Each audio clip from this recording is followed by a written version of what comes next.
Episode 338 of The Past is here. What is good, y'all? Another episode with your host, BT. We back at it again. Been a 2-week break. Y'all know we doing this new routine where we're doing shows every other week. And so far, it's been good. It's been able to help me build up a lot of content, a lot of information, quite a bit to discuss. There's so much that has been going on and that's currently going on. I'm not going to bore y'all with a lot of fluff and bluff on these details. We'll get into those stories in a moment. But first and foremost, as I like to do, I'll go ahead and do the angel number first. And then we'll get into the topics that I have on hand. Because I have a couple of articles to share, as well as a message to pass along that is an article, and to give some context to you all of if you're working to understand or fulfill the Mamba mentality. All right, angel number 338. What does 338 mean? Angel number 338 is a sign of prosperity and increase. The angels will help you prosper.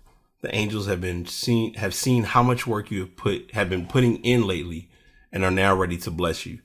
So you will be fortunate and increase in every angel or angle of your life. The sacred number 338 symbol is a sign of encouragement.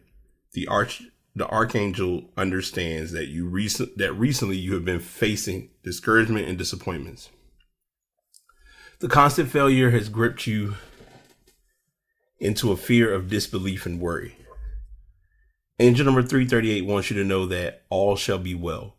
Encourage yourself as often as you can, because it is only then you begin to see how much of a success you are. The spiritual meaning means pray to God to understand your talents and gifts better if you see 338. Your angels urge you to boost your confidence and use your abilities to achieve whatever you would desire in life. Moreover, it would be best to stay spiritually active to access divine inspirations and live a more satisfying life. What does 338 mean spiritually? If you decided to do something, never engage in it half-heartedly, but instead believe that you are good enough to bring the best results. Indeed, success lies in your hands, and every dream is valid. As you believe in yourself, you will likely scale up in your career and become the best you. Its symbolic meaning urges you to surround yourself with people who always encourage you to go for more incredible things in life to enhance your confidence. Shy away from guys who will make you feel like you are not good enough. Remember not to focus on your imperfect past, but to use the experience to engage future obstacles better. The 338 angel number reminds you to embrace change, and reminds you to change your perspective to see positive elements in every situation. I just read wrong. That's why I was looking at it like, wait, what? Also, avoid thinking of the worst case scenarios all the time, because they might deflate your confidence. As you wake up each day, begin with positive affirmations for yourself to boost self-belief, and your day will flow smoothly. Angel number 338 meaning is a reminder that you are not alone. Angel number 338 often shows up to those who feel abandoned and destitute. The angels would like to assure you that they are always by your side, protecting you and covering you. Though you may not see them, always know they hear you when you cry. They are comforting you by saying that your best days are ahead of you. The divine number 338 is a reminder that the more you have, the more you must give. Do not be afraid to give, because you feel you will not be left with anything. Number 338 signifies that you must give more to receive more. If you do not have and receive, if you do not give, you will not receive it. The angel numbers want you to understand that giving is an important cycle of life. The angel number 338 comprises of number 33 and number 8. Comprises of number 33 and number 8. Asks you always to be careful of what you're thinking. If you think negatively, then you will receive negative results. If you think positively, then you will receive positive results. The angels ask that you be careful of everything that you say to your soul, that the soul is the manifestation of how things will come and be. In simple words, heed these amazing figures to boost your inspirations all the time. Angel number 338, it urges you to reinforce the self-belief of your values, knowledge, skills, and abilities to live a more fulfilling life.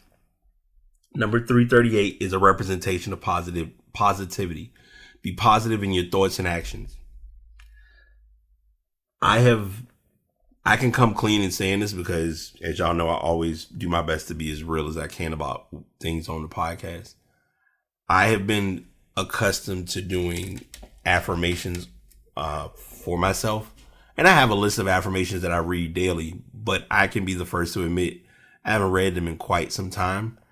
And reading this, as well as when I listen to it, it's the reminder of get back into that habit of doing that again, because it is something that getting the proper inspiration can be what you need to get through a lot of where and what roads life takes you down.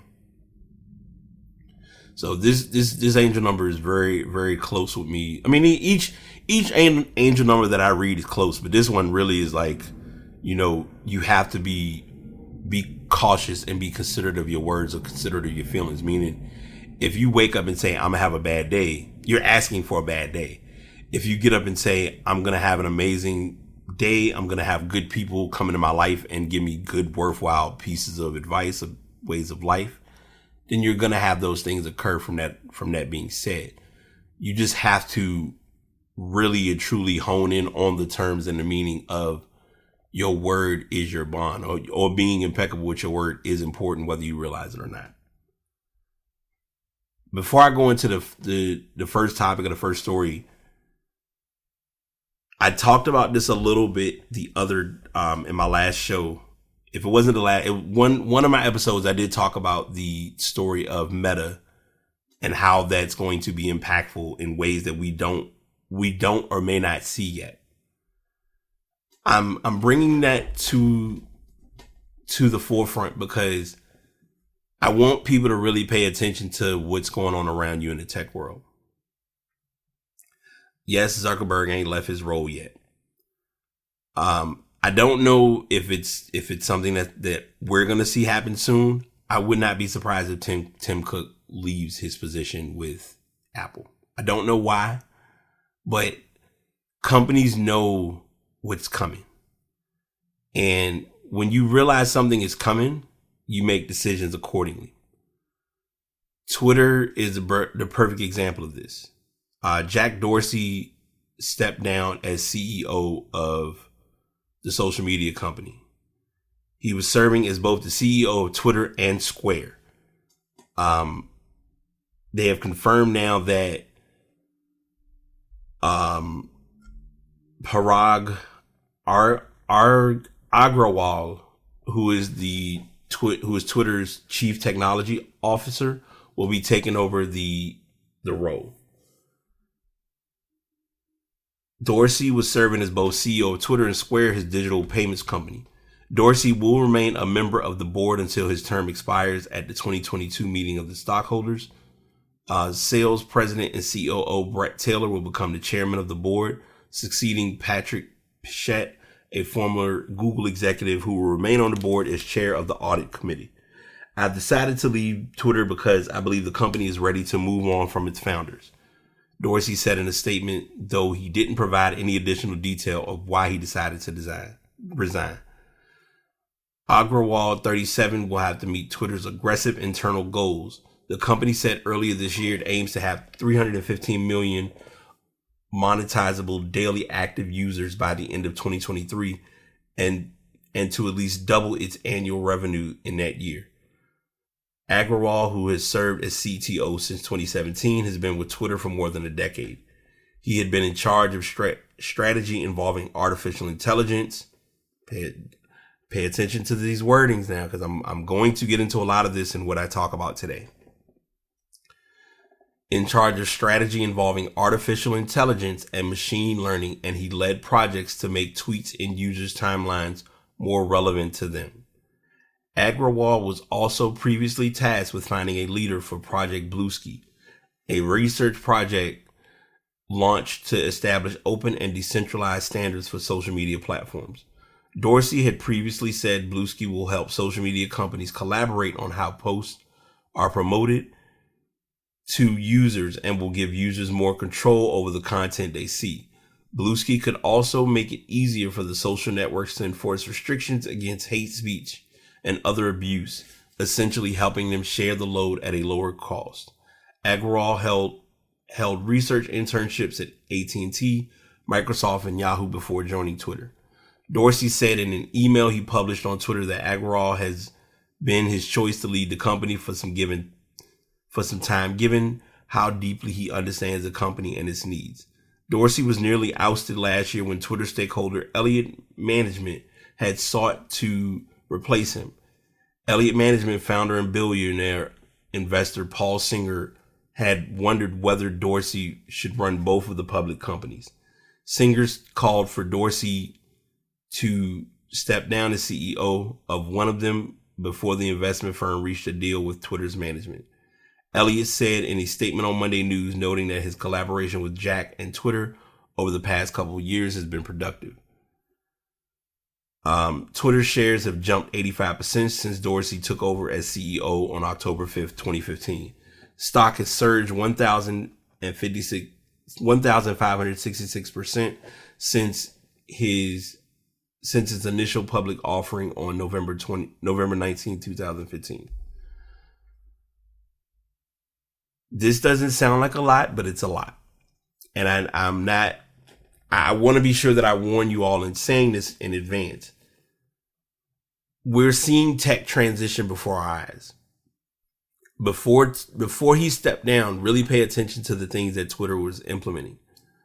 The extended character limit, pick how you want to look at that. Twitter Blue was something that blew my mind, no pun intended, because it literally was beginning to create a subscription service within Twitter.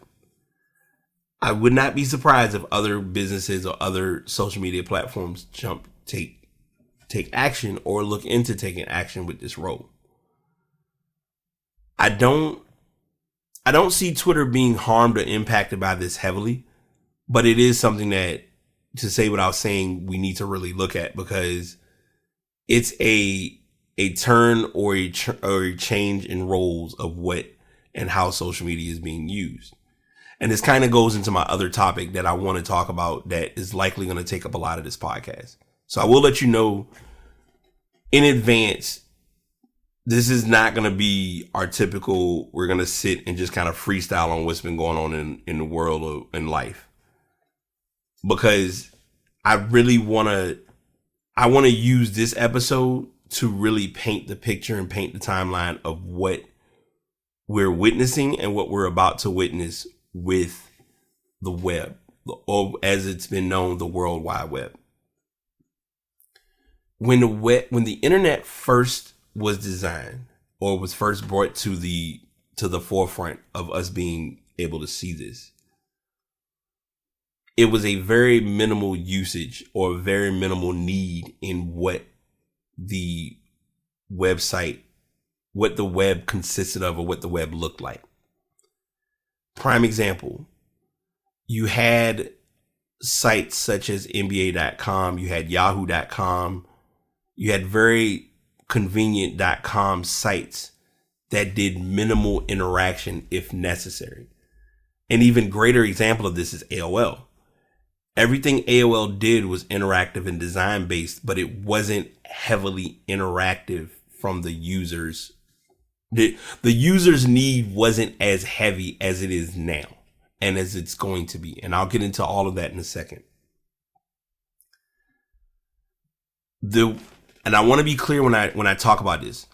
The web breakdown that I'm sharing with you all is going to be relevant as to where I'm going with why the title is talking about NFTs. I'm saying this once, and I want to make sure I emphasize this. I may say this multiple times through the podcast. I am not giving any information to tell you what or how to handle these type of transactions. I am not giving any information on the basis of trying to scam anyone. I am giving just informative information of what we're seeing or what has been shown to us. So I want to make sure I get that out of the way before anyone even remotely comes to my page and starts making this to go any direction but where I want it to be addressed.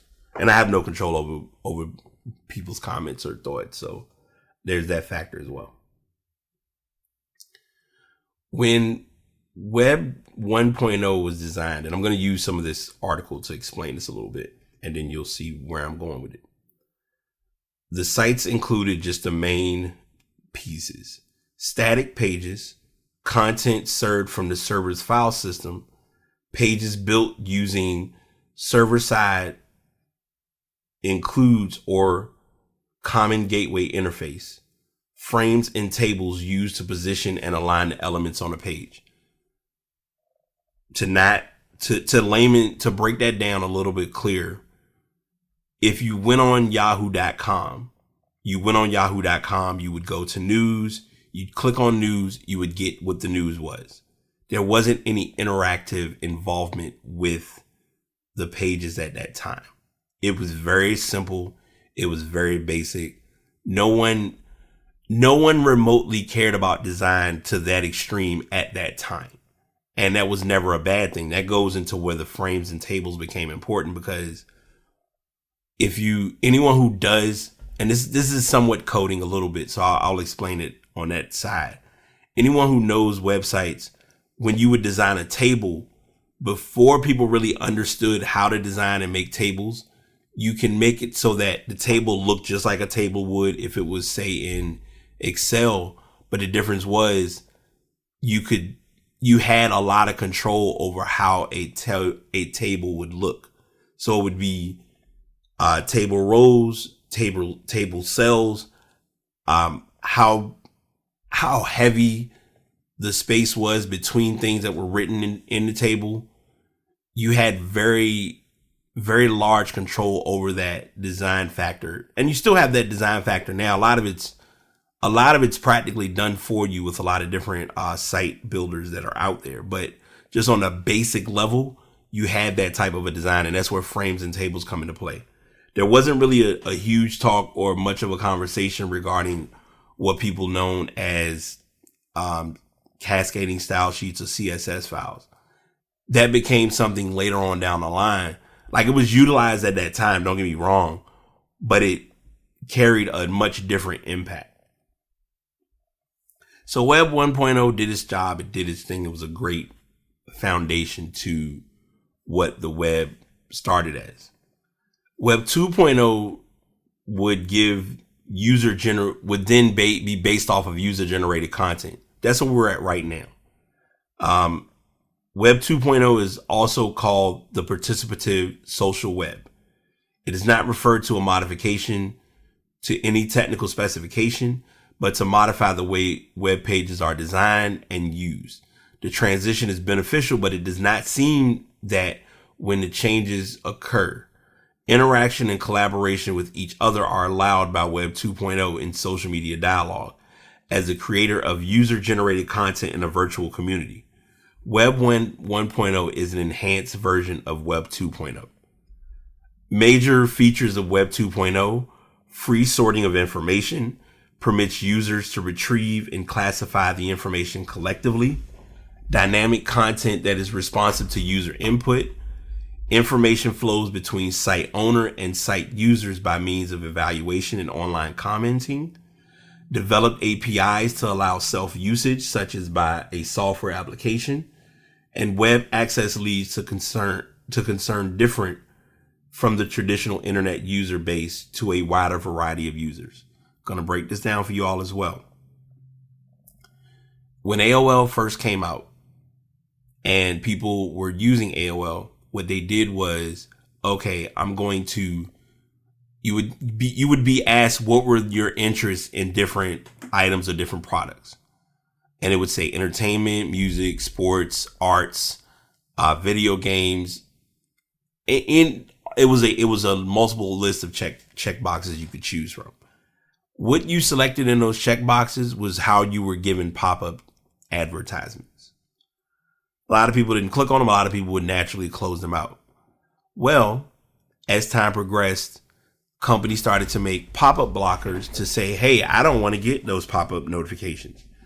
And companies said, okay, cool. If you don't want to get the pop-up notifications, we have other ways of getting the information to you.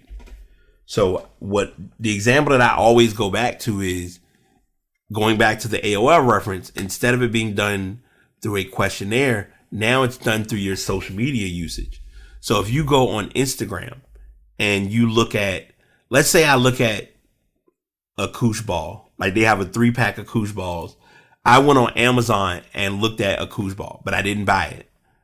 If I open up the app on Instagram, they're going to say, hey, here's a Amazon ad, because you're not following Amazon per se, but here's some things that you might be interested in buying. And they'll show you things that you have in your history or things that you've looked at. Also, the other factor, even with me talking about this now, which I'm not really concerned about it, but your device, Android or iPhone, has a microphone built in to hear what you're saying and what you share. Which reminds me. There we go. I say that to bring up, that is how information is maintained and tracked by what you buy, what you do. That's the second bullet point of dynamic content that is responsive to user input. So if they see that you're looking at certain things related to, like I look at a lot of posts related to graphic design or web design, I get followers or I get creators who I've never followed or never seen or met at all, and their information comes over to my page. Cool. No problem. I understand it's a way to enhance my algorithm and get my attention in what I'm learning and wanting to do. Develop APIs. Best reference of that is Spotify, or any music platform is very well known for this.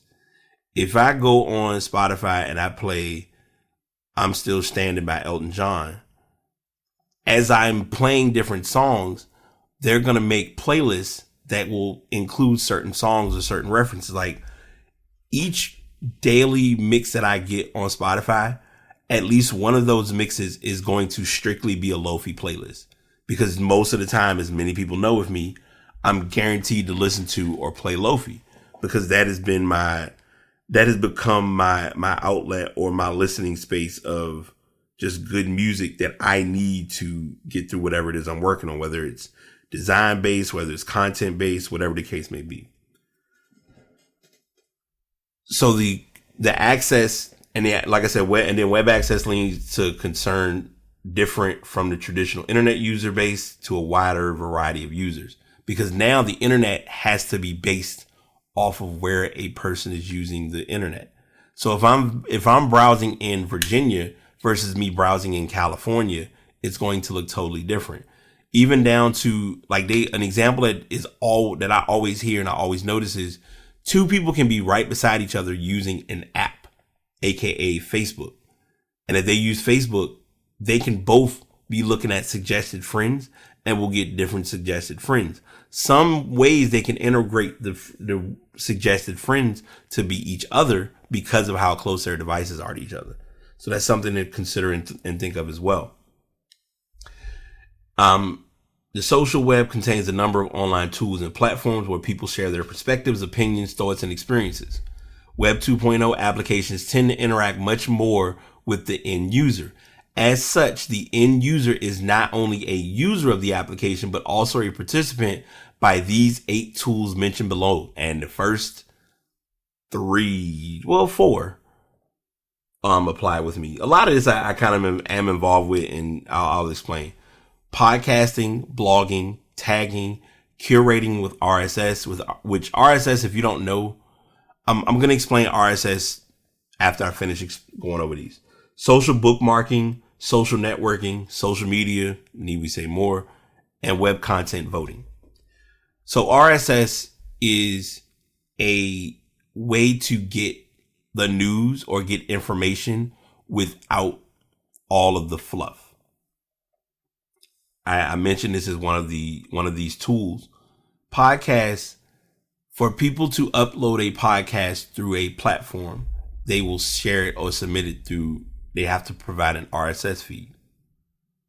When you provide that RSS link, that then gets your podcast through its proper channels to different platforms such as Spotify, Google, Apple, Acast, Overcast, Pandora, etc., etc. Why that's important is if you look at an actual file for an RSS for a podcast, it looks like a bunch of jumbled stuff. But that feed is what expands you beyond just the platform that you're trying to get on. And some hosting sites will give you the benefit of, hey, we're going to use that information to curate your show to other platforms as well. Because they'll say, hey, we have Spotify, we have Pandora, we have Amazon Music. We will do that work for you. We just need you to put your RSS feed in to submit it to be approved. And I also want to I always give this example too, because it's not talked about very often. With CNN, when we look at CNN is given to you in a very pretty, nice design online, or any news source is given to you with that look. If you don't want all of that and you just want just the RSS version of it, you can request to view it in an RSS form, and you're literally only going to get the news. It's almost like reading a newspaper, but reading a newspaper on the internet. I'm not going to say any names because Big Brother's listening, but you get my drift. Social bookmarking, social networking, social media, all intertwined. Social networking, if you've seen the movie The Social Network, that was a big story. I've talked about it on here before. The Social Dilemma brings up the importance of this as far as a lot of the 5 key points that I mentioned earlier. And it's something to really think about. Now, Web 3.0. Web 3.0 is not out yet. It's not officially here, but it's here. It's the evolution of web utilization and interaction, which includes altering the web into a database. It enables the upgradation of the back end of the web after a long time focus on the front end. And let me add to this, because like I said, I want to make sure I'm not over coding you all or over teching you all, but I also want you all who are listening, even if you don't understand or haven't heard a lot of this, to understand why this is all important. Web 1.0 was predominantly about front end. It was about what the user saw, what the user would do with just minimal clicks, and making sure that everything worked like it was supposed to. Web 2.0 put a huge impact on, front end was important, don't get me wrong, but more effort went on the back end. And in the tech world, anyone who's a developer will always look at it as it's either referenced in two manners. It's either known as front end, back end, or full stack, or it's UI UX, which is user interface, user experience. So 2.0 started to make UX an important piece, because now it's not what's going on the front, it's what's going on behind the scenes. Referencing them again, you click on Amazon, you go put an item for Amazon in your shopping cart. If that item costs $19.95 and you put 3 of them in your cart, it has to do things on the back end to make sure that $19.95 multiplies by whatever the quantity that you put. And then you also have to add in shipping. You also have to add in taxes, and all your information is collected in that manner. So it's making sure that all gets processed and returned back to you. And also, most importantly, that it's on a secure network.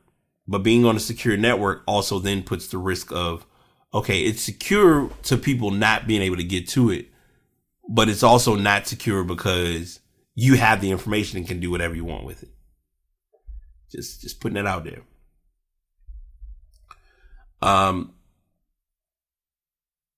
The semantic, now everything in 3.0 is projected. None of this is like, no one has like a solid, this is what it's going to be or what it's going to look like. So 3.0 references portable and personal, individual focus, live streams and waves, consolidating content, smart applications, user behavior, user engagement, behavior advertisement, the semantic web, and couple abbreviations that I won't over tech in referencing just yet. I bring all of this up and I talk about this because whether people who are creatives know this or not, you're in a position to be a huge driver to what's in line for what's ahead. And here's what I mean by that. The tech world, everyone's been talking about NFTs.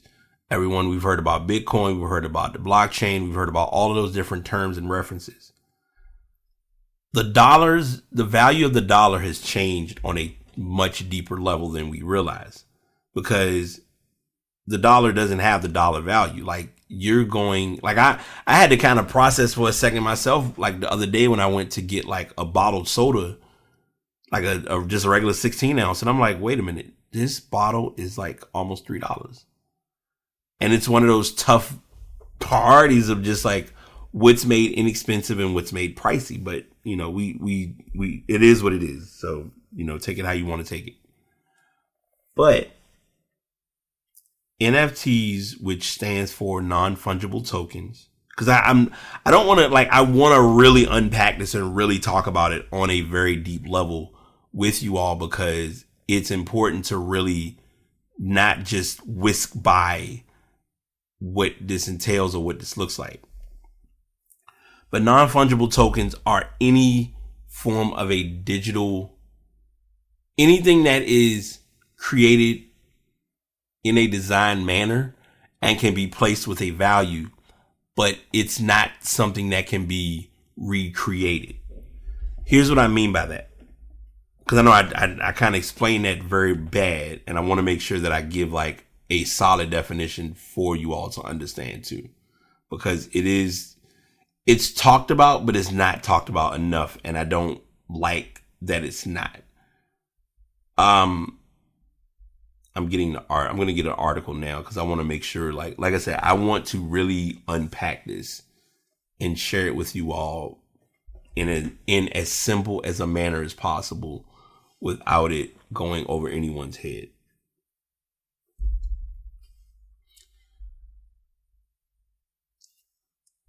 NFT stands for non-fungible token.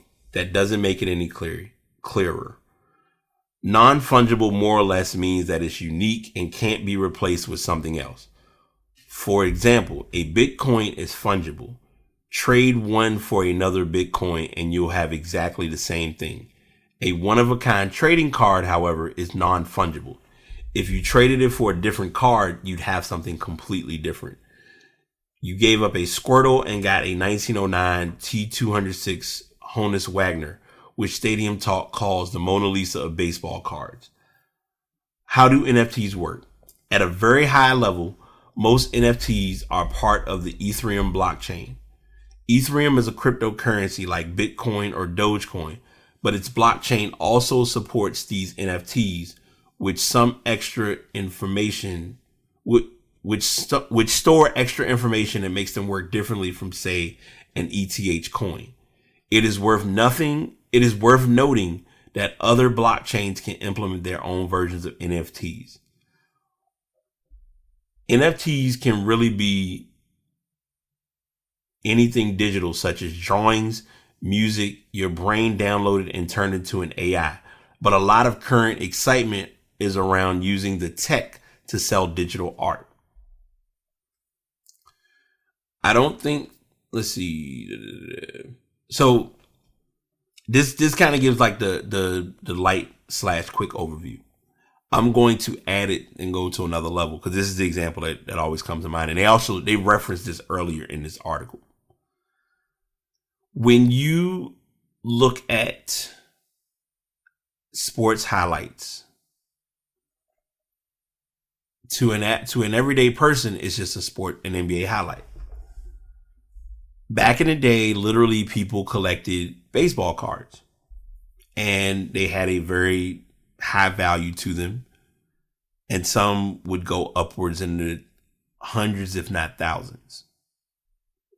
Well, now you can take moments from basketball games. The NBA has this, it's called NBA Hot Shot. and you can purchase that highlight. And with purchasing that highlight, you're purchasing it's a digital product that you have in your possession, and you either can hold on to it for its value that could either go up or go down, or you can sell that product or sell that digital item to someone else. Now, time to reel it back to the creatives. A lot of people do designing as far as web and logo. A lot of people do coding. If you are a coder and you have that time and effort of learning the blockchain aspect of this, that's some money involved. Some NFTs do not, I repeat, they do not necessarily require the coding, because there are different programs you can find online that will handle those portions of it for you. And what's interesting about all of this, because no one really says, or I think we really need to take time, even though I'm not really listening to their podcast now, but we really got to take time and give Joe Budden credit for having Jim Jones on his show. I want to say earlier, it either was earlier this year or probably last year. I might be saying earlier this year. And Jim Jones came on and talked about Ethereum as a currency that people need to keep an eye on, because that is the currency that's used to purchase NFTs. So, one, to summarize this as clean as I can, the actual NFTs are a form of a currency that you can, or not even a currency, but it can be because you have options of factors where you can make it in a currency form, but you also have the option and the availability to make a design that you've done into a digital format and be able to sell it and get paid without it being a copyright conflict. And that's a big deal, whether people realize that or not. I'm still in the sponge stage of learning a lot of this, so I can't really give you any ins and outs on saying whether this is going to be goated or it's like, yo, don't leave it, don't bother it. I'm following a couple of individuals who have been talking about this more frequently than none, and it's made me really take time to really look at what could come from doing something of this caliber. So that's why I'm sharing it with you all today and really talking about it just as a general statement. Now, I'm going to go away from NFTs and I'm going to talk about NILs. Now, NILs is a different monster, but this is probably one of the few times that since I've been doing the tech conversation that you're going to get some sports. A year or so ago, Roy Williams stepped down as coach of North Carolina basketball. At the end of this year, Coach K will be stepping down as a coach with Duke basketball. I don't know when, but I'm really keeping a close eye on a lot of the blue bloods in the coaching world. The Tom Izzos, the Jim Boeheims, the Bill Self, the John Calipari's, et cetera, et cetera. A few years ago, this is a good build up because I can now, like, using this story is the biggest reason why I think this all like timed itself perfectly. One, the Edo Band, to start off, let me say this before I go any further. The Edo Bannon brothers should be given their just respect and their due respect from anyone who is benefiting from the NIL from this day forward. They won't, which I hate that, but they need to be given their props. And I'm going to explain NILs in a simple manner in a second, because I want to make sure I want to really walk y'all through this one. That was loud. Ooh. Let me get make sure if y'all heard that, my bad. A few years ago, Duke had recruited Zion Williamson, who was a beast among beasts practically considered as a man child as far as like his development of how he played. I don't remember if they were, I don't think they were playing North Carolina, but I think they were playing like a top team in ACC. And in the middle of the game, literally Zion blew a shoe. His shoe just blew out. It was a talk of the talk, and it was a big story at that time. Because the question now becomes, because Zion was out for quite a few games, but let's say that injury had been bad enough to the point where he possibly wouldn't have got any type of money outside of the fact that he was a athlete at Duke and his tuition was paid for. The teams in sports, football, basketball, all your major sports at all your schools, that school makes profit off of using your name, your image, and or your likeness. A few years ago, how this all came about and became a big deal was NCAA football had a video game. March Madness had a video game. I believe even College Slam was a game back in the day. But all of these games, the schools were making profit off of these players who don't even realize or didn't realize that they were in these games and not getting a dime back from what their involvement was towards this, being a momentous occasion or whatever. I want to say it was 2 or 3 years ago, might have been around the same time with Zion, if not sooner. There's a kid, he's now, his name is, he goes by Destroying on YouTube. He was making videos on YouTube and the school was not a big fan of what he was doing. So they suspended him. And here it is now. He could have had a YouTube channel in today's like NIL rules and how it's all set up.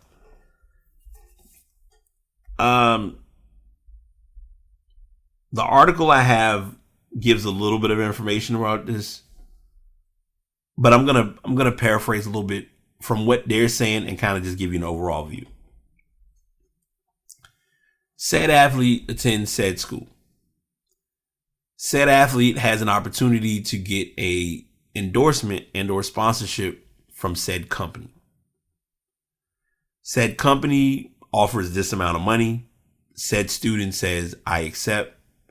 NCAA hands are tied behind this because said student can now utilize this opportunity to get paid and to really get into their bag of earning something or having like a nest egg in the event that even if they, regardless of where or how their career goes on a professional level, they at least do have this sponsorship. Now, it could be tough stipulations on the sponsorship side if it falls through, but you at least know you're putting your money into someone that can possibly support you or support your brand.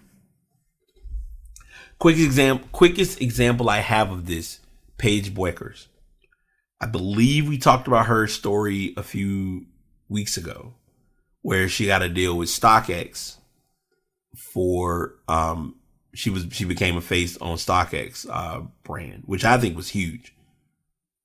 But then she got a deal with Gatorade, which she's the first collegiate athlete to get a sponsorship by Gatorade. And that's some good, that's a good door opening for her. Whether and I think she realized the impact of it, especially it was even more of a unique timing because this happened or was announced right after, like not long after she had just won women's basketball player of the year in college basketball. So these, like the athletes now are going to be getting that bag, which I think is a great thing by far. Let's see. All right, so this kind of gives like a light to overall view of what occurred. The NFL and MLB Players Associations receive approximately $120 million in combined annual revenue from licensing deals with video game publishers Electronic Arts and Sony Corp and trading card part maker Panini America, which equates to approximately $48,000 per year per player each year. On the upper end, Take-Two Interactive will pay the NBA Basketball Association and its players union as much as $1.1 billion over the next 7 years to continue making NBA 2K, which works out to $400,000 per year annually. From a collegiate athlete standpoint, last year Electronic Arts agreed to pay approximately $40 million to more than 29,000 current and former players. The payments average out to $1,200 per student athlete, with a maximum payment of $7,200, depending on the number of games in which they appeared and whether they were closely identified in those games. Game publishers typically pay licensing fees to the major sports athletes ranging from 10 to 15% of a game's revenue. EA Sports executive Joe Linsner testified that the NCAA football game generated approximately $80 million per year in revenue on the sale of approximately 2 million units. Dividing $80 million among slightly more than 11,000 student athletes in FBS football and then multiplying it by 15% would in turn give you a licensing fee of approximately $1,000 per student athlete. Interestingly, without the licensing fee, the per player value of the game yields to approximately $7,200 per student athlete, equivalent to the upper limit payment used in the settlement. We can also reference apparel licensing deals both within professional and collegiate sports to assess the range of compensation student athletes might receive. Nike licensing deal with the NBA is for a reported $1 billion over 8 years for an average annual value of $125 million, which works out to approximately $275,000 per player annually. On the collegiate side, if we average the top 10 most valuable apparel deals in college athletics, we get an AAV of about $8 million per school, which then divided by an average of 750 student athletes gives us an approximate value of $10,000 per student athlete. Thus, from a licensing standpoint, the annual NIL per student athlete could range from $1,000 to $10,000, whereas professional athletes garner between $50,000 to $400,000 for the same group usage licenses. And they break this down on like a licensing value conversation. They have a pitcher for the Oregon Ducks or a baseball player for the Oregon Ducks. I don't want to say she's a pitcher, but she's playing for the Oregon Ducks. Could get $1,000. I don't forgot the main name that fast already, but the quarterback, he was with Clemson. He's now with Jacksonville. He's got $10,000. He was eligible to get $10,000. Deshaun Watson, $50,000, and LeBron James nearly $500,000. I want to share this to really give you all, to set the stage of how important a lot of this is. A lot of these kids, his name was, my bad, Trevor Lawrence. That was the kid's name. And because I'm trying to think if this is a recent article. This is likely going to be from last year, I'm going to assume, because they're showing him like they were still actively playing. So, there's a lot of money involved. There's a lot of money and a lot of business that is going on behind the scenes that we're not seeing on the surface, which, hey, I'm okay with that. But it's just an amazing feeling to know that it exists and they're trying to get it right. Now, we're not going to sit here. I'm not expecting them to get it 100% right. That's just impossible. And that's like a tall order as it is. But if they're at least working to try to get it done the right way, I'm okay with that. Like, I think as much as we hear this term, it has to start somewhere.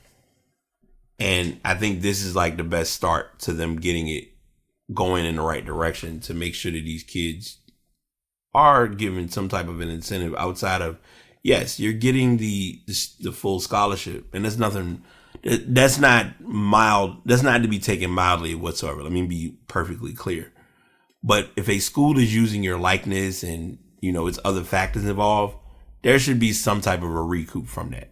And I think this is going to open the door, because now the question now becomes, since this has all been settled, will we be seeing those video games come back, like the NCAA football, the March Madness games, like things of that nature? Because 2K still uses college sports in their game. Now, granted, they may not have the players to a T from the schools, but a player should be able to get the opportunity to make some money without having to just rely solely on their student, their tuition, and their room and board and food, and that's it.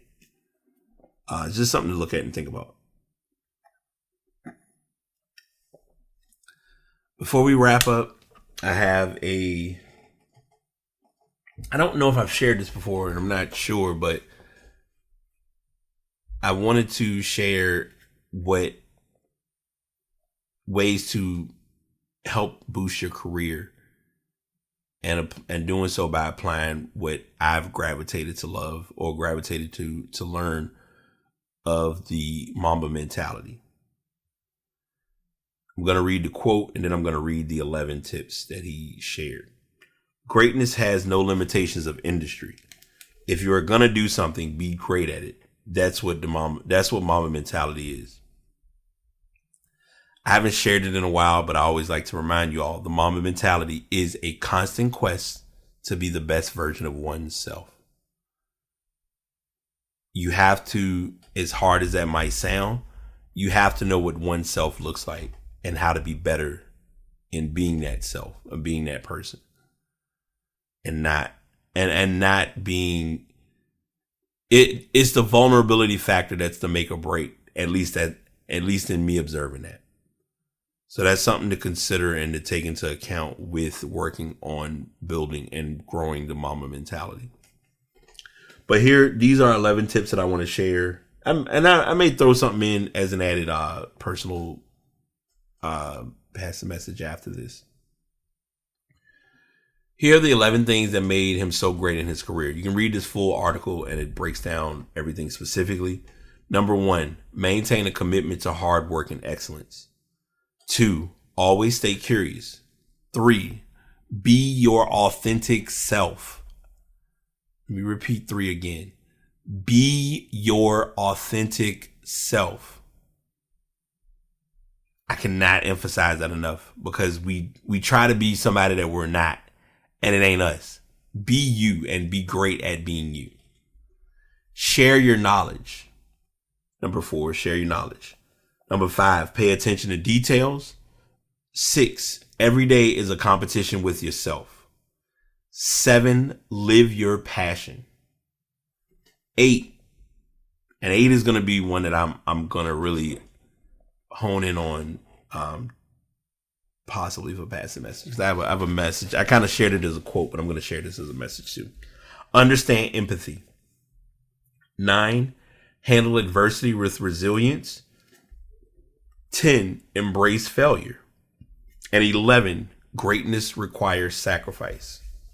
All of these are very valid things to work on and find a unique way to implement them into your development and growth as a person. And I'm saying that only because I think we all have the ability to be a better us, but we have to want to be it and not just go through the motions of thinking, oh, if I just play along, it'll all play itself out. Nah, you got to put a little bit of work in. And if you're really trying to stand out, you want to put that extra work so that people know. And this is almost a message. Someone shared this with me. Shout out to EP. I'm not gonna put their name out there, but she shared this with me in the role that I have now, in the importance of connections and what you're trying to do. You want it to be so that people talk about you in rooms that you're not in and what you're doing well, because that's what keeps you relevant. My message that I'm going to pass along today, I've talked about this a little bit before. This was my quote for today. and it'll hone in on how important this is, whether we realize it or not. Your heaviest conversations will be with people who are open to loving you, and when you don't want to be loved, wanting to love you, and when you don't want to be loved, and hearing you when your goal is to be utterly quiet. Don't deny those thoughts your true friends are giving you. Many people have given me harsh realities that I was not in a space to receive, but I needed to hear it. I have also given helpful tidbits and messages to folks that in its moment, I pissed them off, but in hindsight, they realized where I was coming from. I have a friend of mine now. We've been friends for over 20 years.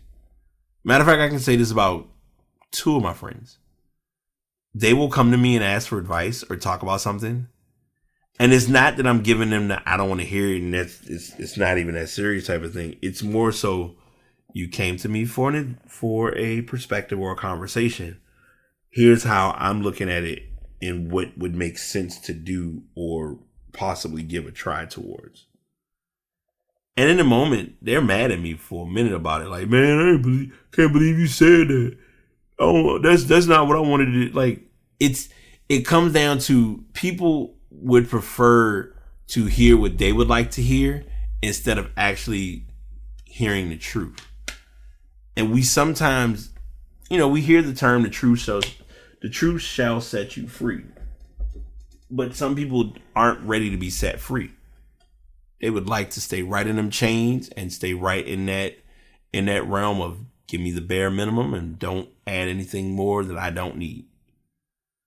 But if you want to grow and you want to evolve and you want to become a better version of you and you want to really build the Mamba mentality and you want to push to your greater self, you need those hard conversations. You need that raw truth.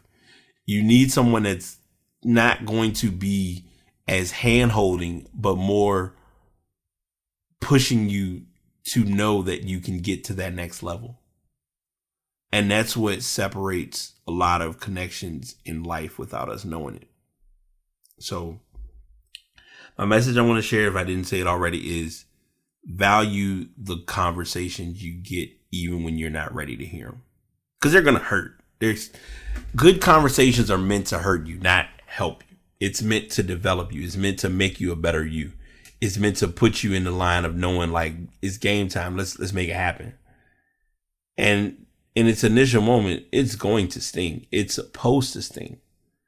But the sting is meant to leave its proper mark and making you know, like, bro, you can do better. Fam, I can get to that place that I belong because I know where I'm trying to go and what I'm trying to do and how I want to go about doing it. It just requires the work and the effort, and you have to remember that. I didn't share this as a statement, but I'm going to mark it here. We'll put this in the show notes. There is a video that explains a lot of what I was talking about with Web 1.0, 2.0, and 3.0. The link that I have, the article that I have, gives a little bit of information, but the video that I found, I've shared this with a couple of people, and it explains it a lot clearer. I'm actually also going to share a video that I found for anyone who does do or is looking to do designing and wants to learn kind of a simple way of doing, just kind of creating their own NFTs. That'll help out as well. Final thoughts. Any fellow coders who are doing coding based on NFTs, holla at me. Like, and I'm not saying holla at me being mild. I'm really saying it as let's link and let's really build and let's figure this out, because I don't care what anybody tells me. There is money in it, and I'm not sold on anything otherwise. So don't sell that dream short if you know it's an opportunity, because, not to be funny, shots and chances like this may not come around again, and we really don't know, especially with the way tech is so, to say what I was saying, tech can have like its borderline personality disorders, and you wouldn't even notice it unless you really were paying attention to it. So that's all I got. I hope y'all are doing amazing and have an amazing end to the year. I have one last episode that's going to be on the 20th. I'm negotiating if I'm going to do a show next week. It's either going to be one or two things. Either I don't do a show on the 13th, and that means I'm going to do the year in review on the 27th. I may have a guest on. I'm still trying to iron those wrinkles out. But the year in review podcast will be heavy. And when I say heavy, it is definitely, like, each year I say that I usually bring a lot to the show, but I think this one is really going to, it's a lot of stuff that has occurred. I can't speak for nobody else, but for Brian, 2021 has been a year to remember, good and bad. And I'll just leave it at that. But I want to wish all of you an amazing day, an amazing week. Those who are coders, happy coding. Those who are creators, keep creating. Don't hold your skills back because someone is waiting. Somebody's waiting for whatever it is you're working on. Just remember that. And until next time, it's the Past signing out.